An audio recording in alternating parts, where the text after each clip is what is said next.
There is a realignment going on right now. The results last night make it very, very clear. And it's not along racial lines, thank God.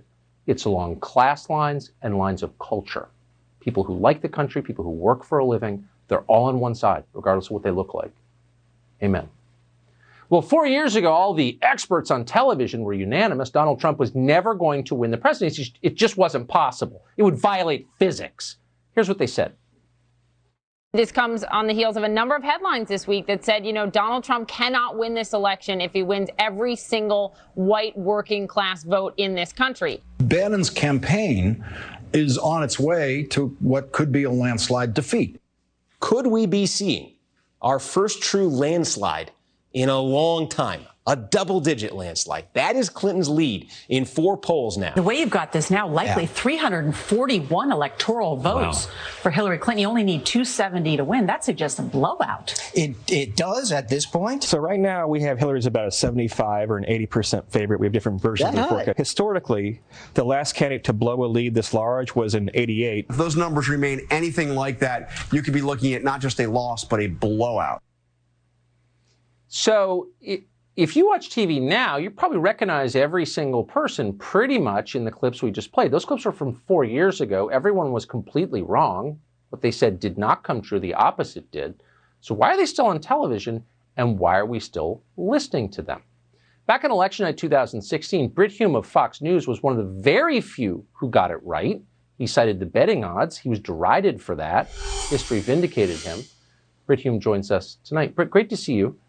I think you're one of the very few people on television broadly across all channels who's come out of this with credibility enhanced. But it doesn't change the question that I honestly know the answer to. If people keep screwing it up, keep getting it wrong, why are they still employed to do the same thing that they're demonstrably bad at? Well, I guess it's mainly, Tucker, because they attract an audience of people who feel the same way they do. And the result of that is that, and I also think this about it. I suspect that each and every one of those people, thought to themselves after the election in 2016, gee, we kind of got that wrong, didn't we? But the problem with the reason they get it wrong is that bias makes people stupid. And if you don't acknowledge to yourself and own your biases, they'll do it to you over and over again.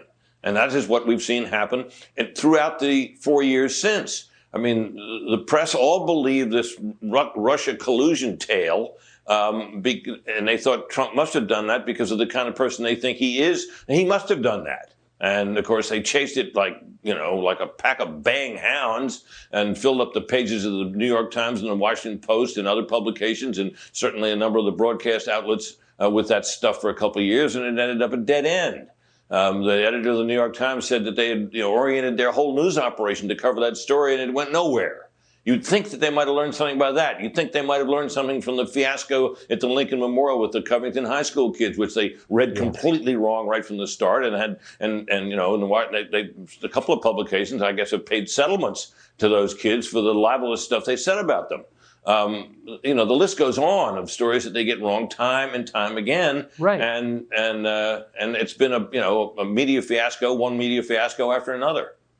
But getting it wrong is not what shocks me. We've gotten things wrong. We told our viewers that Joe Biden would never get the nomination, that he would never debate, that he'd be replaced before the convention. I said all that on TV. I was wrong every time. But we admitted we were wrong immediately because it was obvious. It is really simple. If you admit you're wrong, people will believe you. If you lie about it, they won't. So why does no one admit being wrong? Well, I think it's a matter of pride, and I think that they believe their audience doesn't want to hear that. Their audience wants to go to bat another time and see if they can hit the next pitch properly. But I think this too, Tucker, about the pollsters. I feel a little badly for a lot of pollsters today because pollsters are associated, I think, in the public's mind with the media, and people don't trust the media, and they don't trust the pollsters. And the effect of that is that a lot of people won't really talk to them.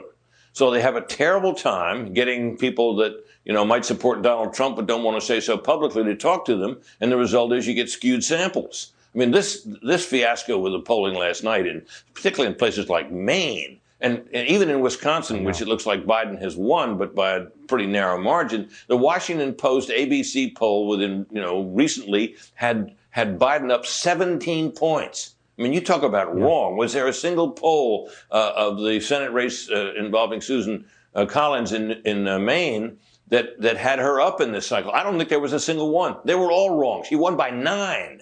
So, I mean, we're talking here about catastrophic, colossal errors. The polling industry needs to rethink its methods, but they've got a problem. People really don't trust them and don't want to talk to them. No, it's exactly right. And on the basis of those wrong polls, Sarah Gideon, Susan Collins' challenger, took, I think, $69 million, mostly from out of state. So bad polls have their uses. It's an amazingly corrupt system. Brit Hume, think of the money that was spent.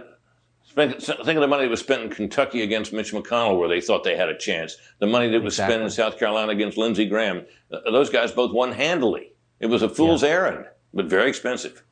Like $100 million in South Carolina. Man. Brit Hume, thank you very much. You bet, Tucker.